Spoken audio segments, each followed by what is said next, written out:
Hey, what's going on, everyone? How you guys doing today? My name is Matt Jarba. Welcome to $3 Theater, and with DC Fandome right on the horizon, simply a few hours away from now, rumors, speculations, scoopers are coming out of the woodworks to talk about what could potentially be happening at the event tomorrow, and also the future of DC, the DCEU, under WarnerMedia. Well, my friend Mikey Sutton dropped me an exclusive, which is not necessarily a term that I'm super happy with, but he gave me some insight. So please take what I'm about to say with a grain of salt. I want to make sure you know this came from Mikey Sutton, that he's going to be talking about on his brand new website, Mikey Sutton's Geekocity, of which I will be a contributing member for Star Wars related content here very, very soon. And I'm very much looking forward to this information. So this is what he says to me. And you can get this information at geekocitymag.com.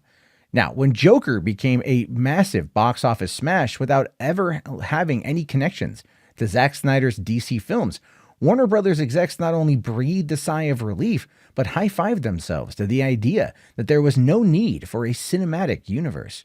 Sure, Marvel Studios had banked billions of priceless fan goodwill and almost 24 comic book movies stitched together in tight continuity. But the results for DC had been hit or miss. Of course, none of them blamed themselves or studio interference that crashed down Dawn of Justice and smashed Justice League.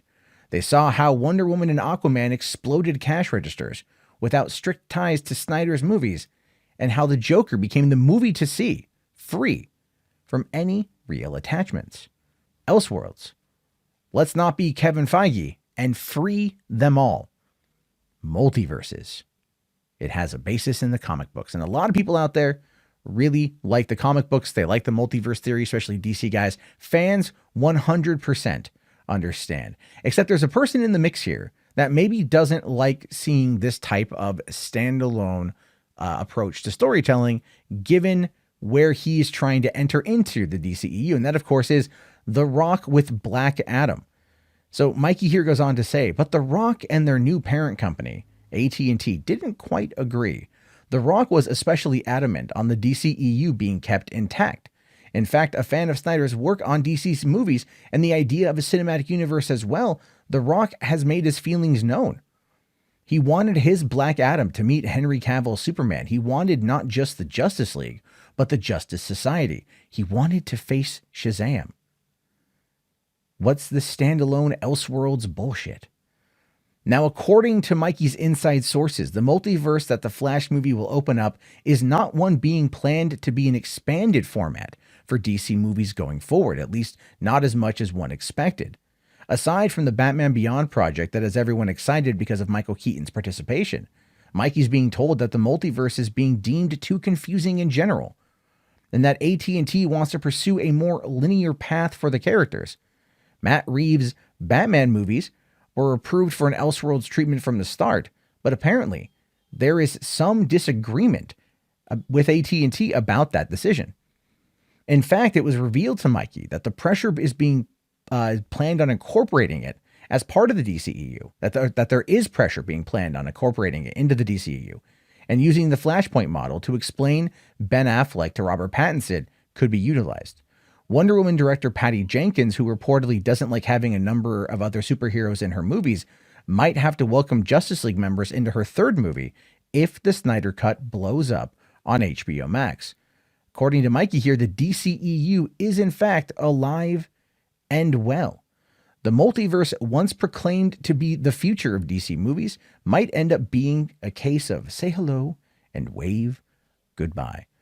Now, a lot of people are going to be talking about this from the perspective of the multiverse, especially at the panel tomorrow at the DC Fandome event. There's a big panel with Walter Hamada and Jim Lee and Greg Berlanti discussing multiverses. And I think they're going to touch upon the concept of merging everything together going forward. But as I have said, and I've repeatedly stand by this, multiverses, theatrically speaking, don't effing work. They just don't. They don't work. People out there have this idea, they have this concept of linearity that needs to happen when you're watching a story like this. Look at the complaints about The Witcher Season 1. Many people loved it. In fact, a lot of people loved it. But a common complaint was the fact that it jumped around to different timelines. That confuses people. A way that Mikey described this to me was the average person in Kansas, the middle of nowhere normie moviegoer, is not going to have any kind of actual understanding of the multiverses, of the different avenues that they're coming from, and they may not have the time to fully invest. And at the end of the day, that could become exceptionally confusing. And if a person is confused, they lose interest, or they get outright angry, because we do have the tendency of trying to destroy what we don't understand, and then just simply walking away and going back to the MCU, which is tight-knit, intact, full of continuity, and now absolutely under control by one person who has proven himself in the global market. So I think that the multiverse is an interesting theory, but I can understand if AT&T is at this point saying, no, no, no, no, no, no, no, no, no, no, no, no, no. Let's move on to something else. And as always, you can get more scoops like this. You can get more information like this coming out of Mikey Sutton's Geekocity, which you can find at geekocitymag.com. I will be contributing content there, as I said before, in the Star Wars category, and maybe eventually some of these types of scoops. It depends on whether or not he hooks me up. I don't know. We're buds, but you know what? He knows a lot of people, and I'm very thankful for him for tossing me this one. Again, as always, take this with a grain of salt. These things are never 100% proven to be accurate, and they are never, ever, they never should be like that. And if anyone tries to run a scoop with this, or if anyone out there tries to run some kind of narrative based upon my reporting here, and they try to say that it's exclusive, that it's happening, that we know it's happening, call them out, because that is a lie. This is just a scoop. It is subject to change. But if you want my honest opinion, I think it seems like the most likely. In this situation, we see a lot of Occam's razor. We see a lot of those kind of situations play out. And the simplest explanation is often the most truest, especially when it comes to storytelling. People don't want to be confused. They want to be entertained. And if DC is smart, they'll nix the idea of an expanded multiverse.